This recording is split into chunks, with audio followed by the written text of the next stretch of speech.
Cool,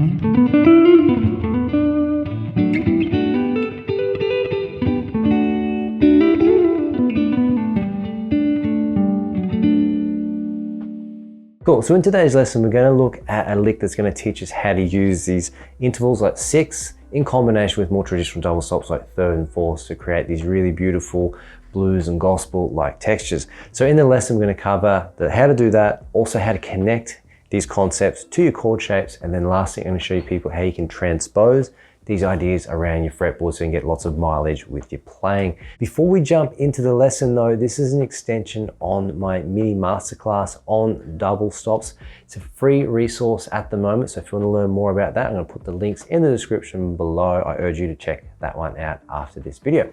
Okay, so let's start learning how to get this lick happening. So our first shape here, we've got our 3rd finger on the 9th fret, 1st finger on the 7th, on the D and G. So that's our first step, okay? So number 1. Step number 2, we're going to slide our 1st finger up to the 9th fret, and our 2nd finger is going to play the 10th fret to get that chord shape there. So 1, 2, all right? For our 3rd chord shape, we're going to go down and play the 3rd finger, okay, on the D, G and B strings like that. So we've got 1, 2, 3. So you can see with my 1st finger, it's not moving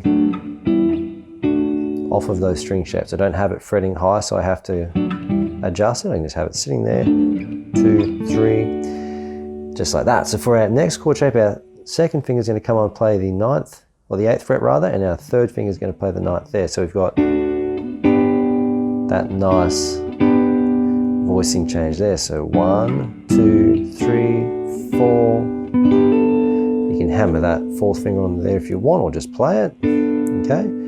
It's on the 10th fret like that, so 1, 2, 3, 4, 5. Once you've got that feeling comfortable, we're then going to go 1, 2, 3, 4, 5. Move into this position here with my 1st finger on the 10th, 3rd finger on the 12th fret on the B and G strings, and then we're going to go, okay, hammer that 4th finger onto the 12th 2 times. That. So 1, 2, 3, 4, 5, 6, 7, just like that.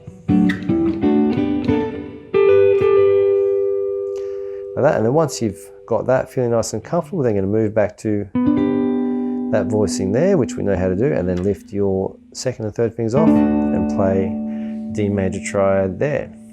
So recapping that one more time. So we've got 1, 2, 3, 4, 5. So that's the first part of it. Get nice and comfortable with that, particularly if this is a new concept for you.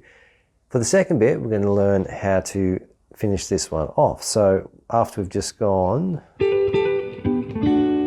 we're then going to go on the G and B strings. Okay, so 7th on the G and B, 8 and 9. So 1, 2, and then strike, slide up and back, pull off.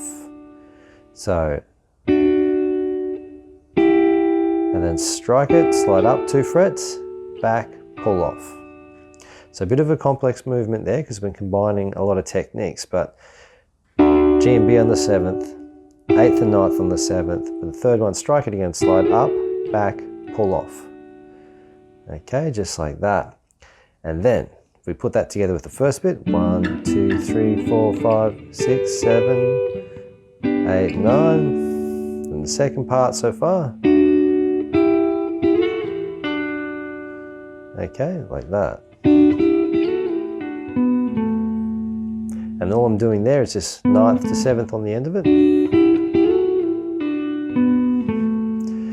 then once you got into that position, you can just bring your 4th finger up and just play the 10th fret, 7, 7 on the D and G like that. 1, 2, 3, 4, and then finish off with the triad. So what we're doing here with this 4th finger on the 10th is we're getting that suspended 4th sound, which is very common in, particularly in gospel music, okay? So putting all that together, so 1, 2, 3, 4, just like that. Okay, so before we learn how to connect this to our chord shapes, let's just do a quick little recap. So we got 1, 2, 3, 4, 6, 7, like that. Then this is using our thirds and fourths. 1, 2, 3, 4, there. So as I mentioned before, you've got two options in which you can connect this to your chord shape. So if you haven't picked it up already, this is obviously in a major key center, this lick. So in this first position, that's actually an inverted D major triad with the F sharp, A and D there. So you could either, out of your A form major bar chord here, you could think of that as your first finger is just playing where your third finger is. Okay, so anytime you're playing a D major triad, you can just move your third finger up 3 frets from the root note, or sorry, not 3 frets, a tone, so third step of the scale. So that's actually, yeah, you've got 1, 2, 3, 4, 5 frets there. So like that. And then you can just easily connect that there.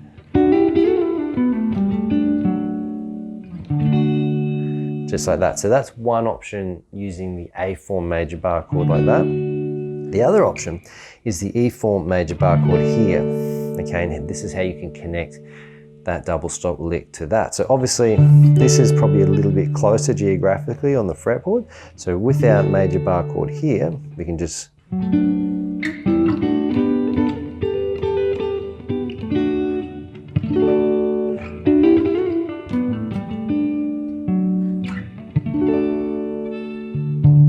okay, so you can see that you've got the root note there and you can just drop straight into that lick. So you can see how that connects there to the E form and then the A form.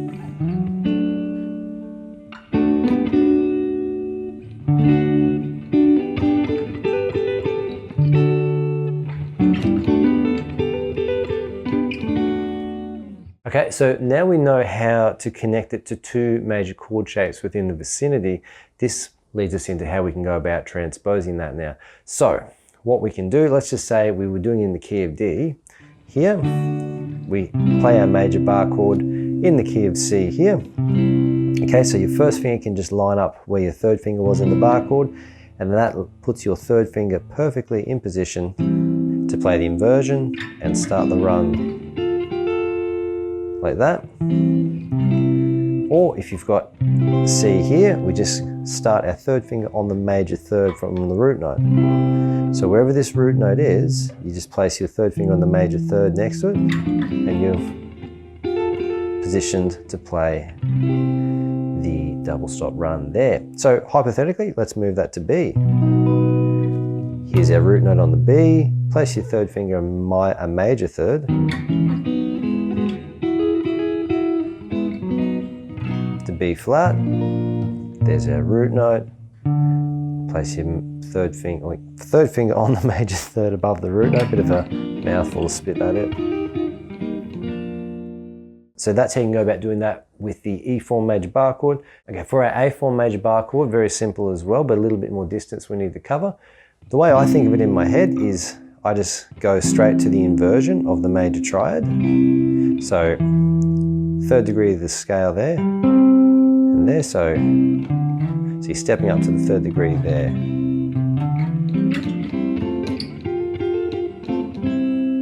Okay, if we're going to do that in D flat, step up to the inversion there. So you can just think of it like I mentioned earlier, your first finger swapping positions with your third finger. And that puts you in the spot to play it. Okay. Let's go to F sharp, for example. Okay, your third finger and first finger swap positions. Your third finger comes up to that note there, just like that, E flat. Here's our root note. First finger goes to where our third finger is.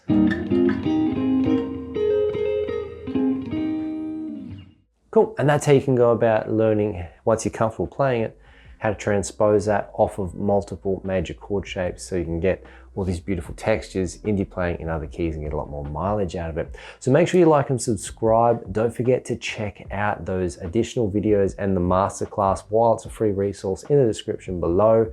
My name is Ryan White. If you have any questions or comments, leave those in the description below. Always happy to hear feedback on the videos. If there's things you people want to learn out there to take your playing forward, get in touch, let me know.